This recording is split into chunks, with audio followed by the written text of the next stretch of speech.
Hello guys, so I'm going to talk to you about bench press today. And I know a lot of you that are tall like me, but I'm 6'3", I'm not actually that tall. I am tall, but not like really tall, if you know what I mean. But yeah, I got really long arms. My arms are actually 208 centimeters wide, so I don't know how much that is. I will put it down in inches. And I had much problems with bench press. Bench press was my weakest lift by far. Even compared with overhead press, I am actually really good in overhead press. I don't know what my max is. I will test it, and when I test it, of course, I will put it here on YouTube. But yeah, I got a lot of problems, and plus I am tall, I have long arms, and I had problems with my shoulder. So I have much experience with this, and I would like to share some of my best tips for bench press for tall guys. First of all, I would like to talk about bench setup, how to set up your bench, because that is the first thing.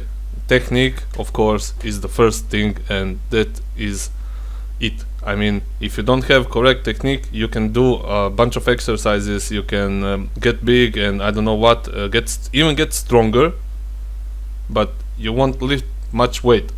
I will explain that a little bit more. As you can see, while this is my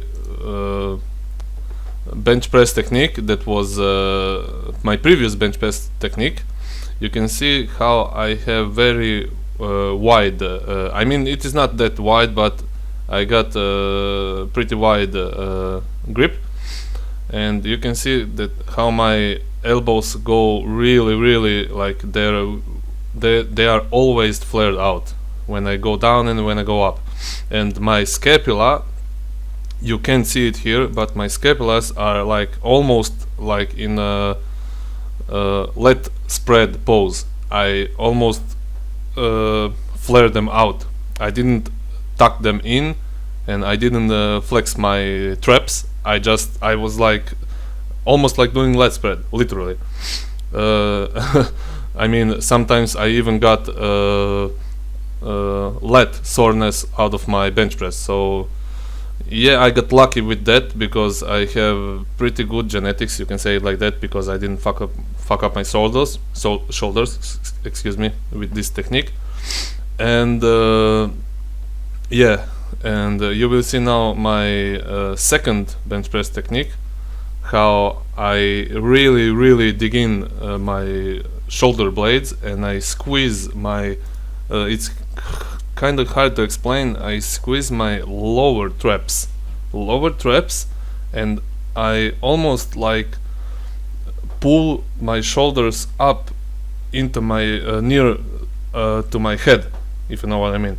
So I flex lower trap and I pull shoulders a little bit up towards my head, not down but up, because a lot of people tell you that you need to flex your scapula and pull them down, but maybe that will be good for some people, but for me it wasn't.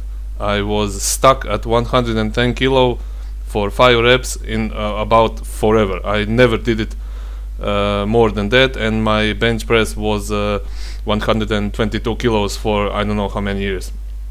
And since I started to focus on my technique, not so much on training, if that makes sense, I have discovered a lot of issues, and that was first one, my scapular placement. When I started to work on my shoulder, of course, that also I recognized those problems, and I fixed them with my physiotherapist, and that was pretty much a breakthrough for me, because when I fixed just the scapular placement, just this, it was like I don't know how to explain it. I could do my previous max, which was 130 kilos, and not 122. That was my. I was stuck at that point, but my max was last year was 130 kilos. So when I fixed my scapular placement, I could do 130 kilos for 2 reps. So scapular placement is really important stuff. At least it was in my case. So you should really check into that. Scapular placement is really important. Play around what works for you, but basic guidelines are this: your traps should be really tight.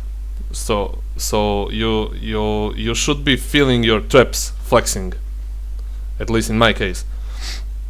And you should be really tight when you are doing the negative portion of the movement, and when you touch the chest, you should, I don't know really how to explain it, it's really weird. You should like start it when you're at the bottom of the bench. You really should start to feel your back flexing, not that much your chest, but your back.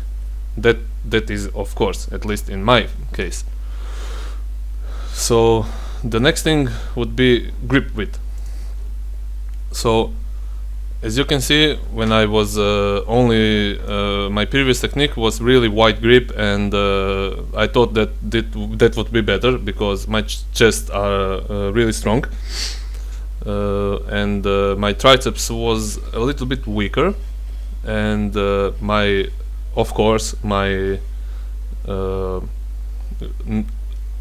close grip bench press was a lot weaker than my wide grip. So I just figured out, I mean, if it's if wide grip is my best position, I will just go wide grip. But no, here is the one thing: when I started to do exclusive, I wanted to strengthen my triceps, so I started to do only close grip bench press. And when I started to do that, my close grip bench press really sucked. I mean, it was like 90 kilos for 6 reps was my max, and that was not in every day, that was just max. I couldn't do it every workout. So I did that after doing for I don't know how many years, 8 years wide grip. I just did exclusively close grip for about 2 months. After 2 months, I wanted to test my bench press max, and that was when I did those 130 kilos for 2 reps. So basically it was a combination of scapular placement and triceps strength. So that really made sense, because we tall guys have very long arms, and I believe that is in my opinion, we need to have, a lot stronger triceps. So I mean, we have these huge, long arms, not huge, and we need to fill out the arm with a lot of tricep strength. And I believe that that's why my bench press skyrocketed when I started to do close grip bench press. There may be many other factors, I don't know. Technique is of course also one of them, but I believe that close grip bench press really does it for tall people. And grip width, I know everybody will hate me for this, but you really need to experiment with it and see what suits you the best. But if you don't know where to start wherever it feels comfortable. It doesn't really matter, you just need to train, and over time you will find out what is better for you. That is pretty much the whole point. There are no clear-cut answers with this. So I just want to say a little bit about another thing, which is arch. So basically, A lot of people don't even get this arch thing, and I believe that arch, you should only arch as much as you can feel your back tight.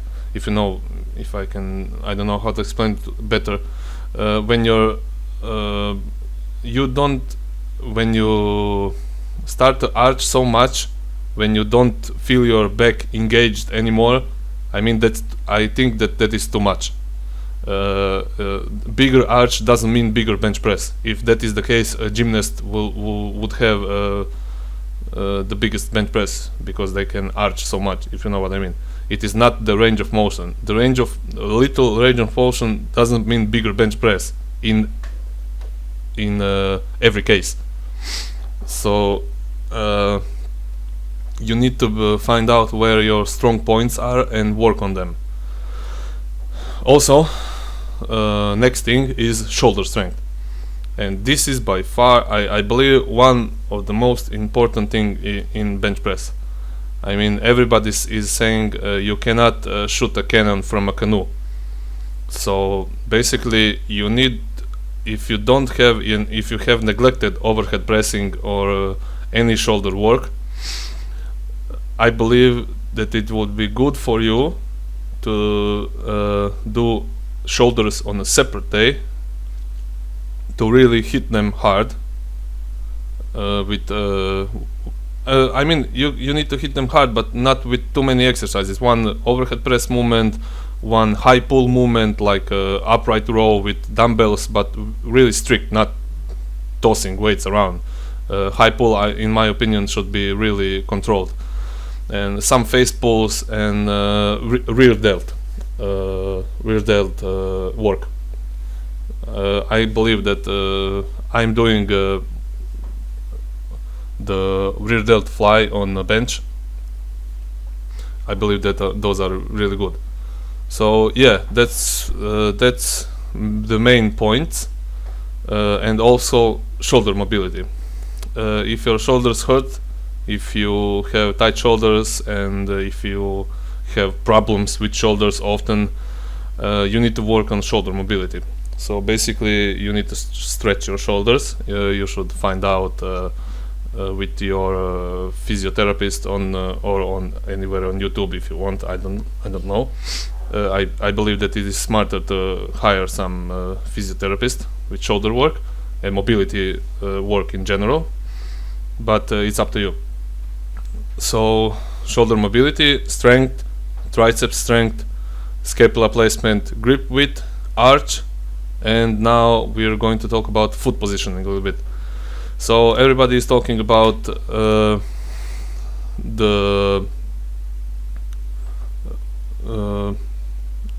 leg engagement and leg drive in bench press. So yes, of course, your legs should be activated, but you don't need to toss the weight with legs, if you know what I mean.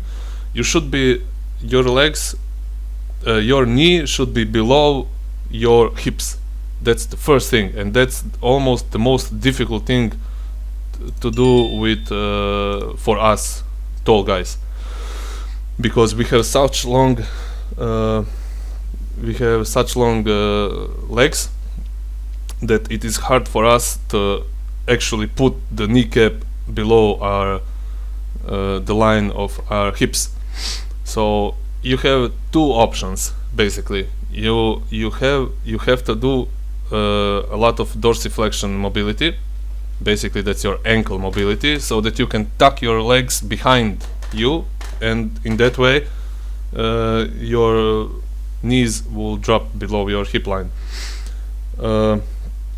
Or you can go really wide, like I do. I place legs really wide, and I just spread them apart, and I feel the most stable that way. When I put my legs behind me and below my below the bench, or however you want it, I don't feel really stable. I just feel like wobbly, and when I place them really wide and really far, I feel like I am most stable, and I can flex my glutes, my butt, and my butt will not come off the bench. if I do it correctly, of course. And that is the main point of the foot placement. You need to place your feet when you feel strong, and where your butt will not raise from the bench. And the last thing I would like to tell is back strength. You really need to have strong back to have a big bench. I mean, I believe that your lats and your back are as much important and as your triceps and chest strength, because again, you cannot shoot a cannon from a canoe, and your back is always engaged in every movement. I mean, your back is like a foundation in a house. Everything else builds upon it. If you have strong legs and you have weak back, you would not squat much, because you will be always folding over and you will not be tight and everything else. If you have a weak back, of course you cannot deadlift much, because a weak strong back equals big back deadlift. Sorry. And that's also in bench press and also in overhead press. You will notice that in overhead press, when you really squeeze your bar up above your head, you will have you will feel your back and your traps engaging. So that's pretty much it. Big back, of course, equals big bench. What exercises exactly should you do? I believe, of course, chin-ups or pull-ups, whatever, it's the same thing, same shit. Just do them. I believe that they are one of the best exercises for back, period. And I believe you should do them if you are not strong enough. Do many sets with fewer reps. That's basically what I do now when I'm basically fat. I do for 4 to 6 reps for, I don't know, 5 to 8 sets maybe sometimes. Because you want to do your pull-ups strictly. You don't want to do them haphazardly, like half range of motion, or I don't know, quarter pull-ups, if you can call them like that. You want to do them like you need to do them correctly. And rows, I believe rows is the next barbell row, actually, or dumbbell row is the next best exercise for back. I believe you need to go really heavy with this, but also strict.